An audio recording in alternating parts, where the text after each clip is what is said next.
In the previous video, we have created one simple application using the Create React App package. In this video, we will take a look of that project, like what is the folder structure of the React project.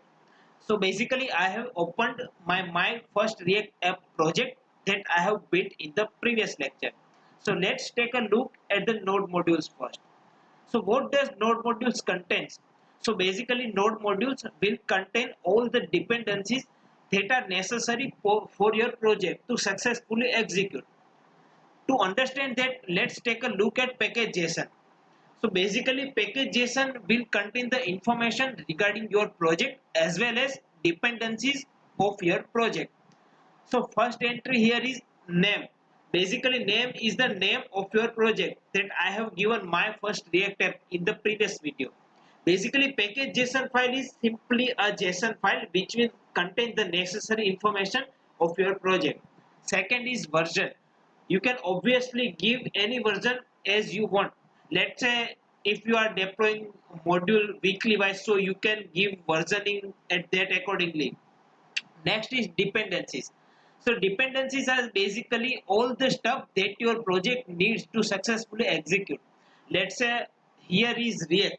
So React is basically important thing to run your React application. Then next one is React DOM.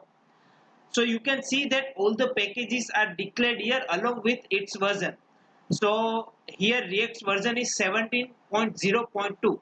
It means in your node module somewhere it have installed the React packages in your node modules with the given version. Similarly, React DOM will also there in the node modules. So basically node modules and package.json are connectedly with each other. Okay, next one is yarn.log. If you are using npm, then in your case it may be package-log.json. So basically what does yarn.log file does?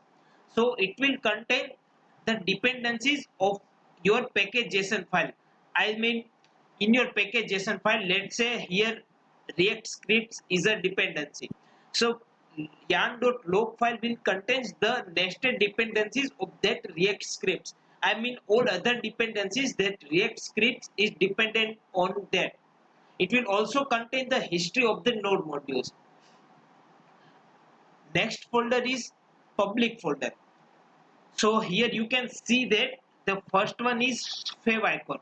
So what favicon is, basically whenever you are browsing any site, then let's say you have opened Facebook. So in the top tab you can see that Facebook logo. So basically that one is favicon.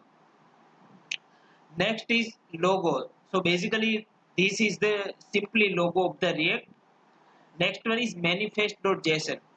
So again, manifest.json file will contain the information of your React application, as well as it is also useful if you want to create a PWA, I mean progressive web apps. But this is some advanced topic that we will cover in the upcoming videos.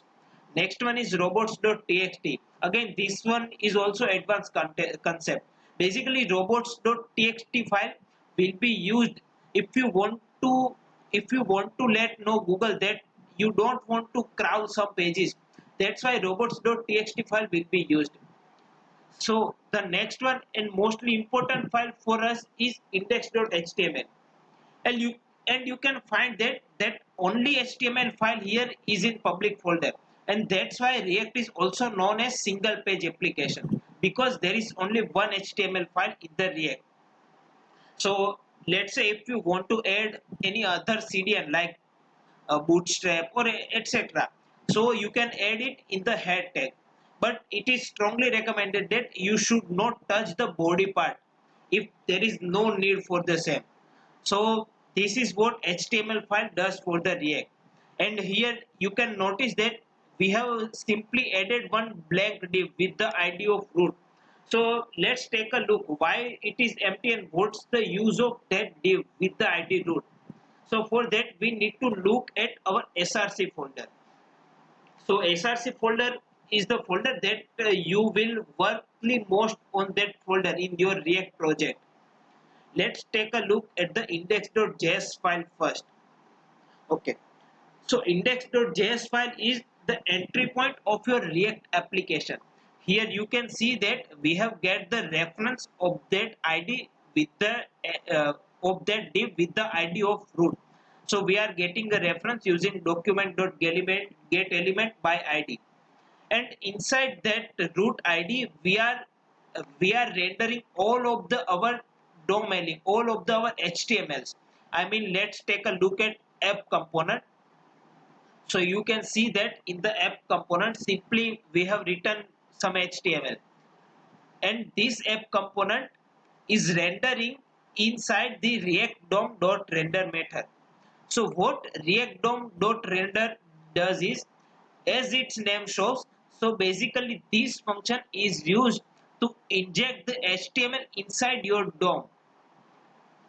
Let me show you. Let me show you this by running the project again. This is CD.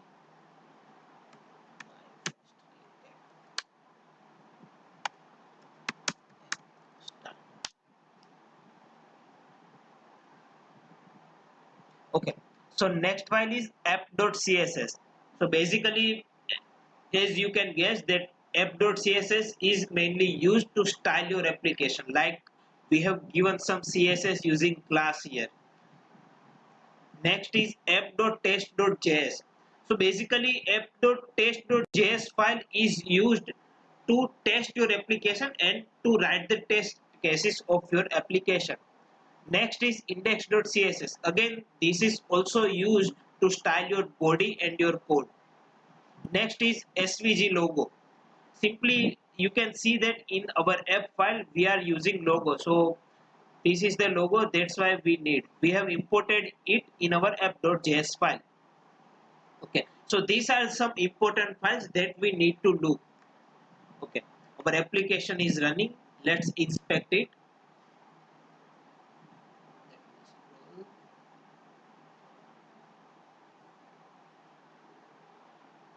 Okay, so you can see that inside that div with the ID root, all of the code which we have written in our app.js file is rendering inside that div. So this is what that .render function does. It will basically inject all your HTML to that particular DOM. Yeah, so these are some important files. Next, let's take a look at .gitignore. So what gitignore does is, as it name shows, it is basically used to ignore some files. Whenever you are pushing your code to that GitHub, and let's say if you uh, don't want to publicly allow some security folder, like you have mentioned some important stuff, and you don't want to allow user to see. So that's why gitignore file will be used. Okay. So I think that's enough for this video. From the next video, we will basically create some functional components and class components. Okay, thank you guys for watching, and don't forget to subscribe. I will see you guys in the next one. Bye bye.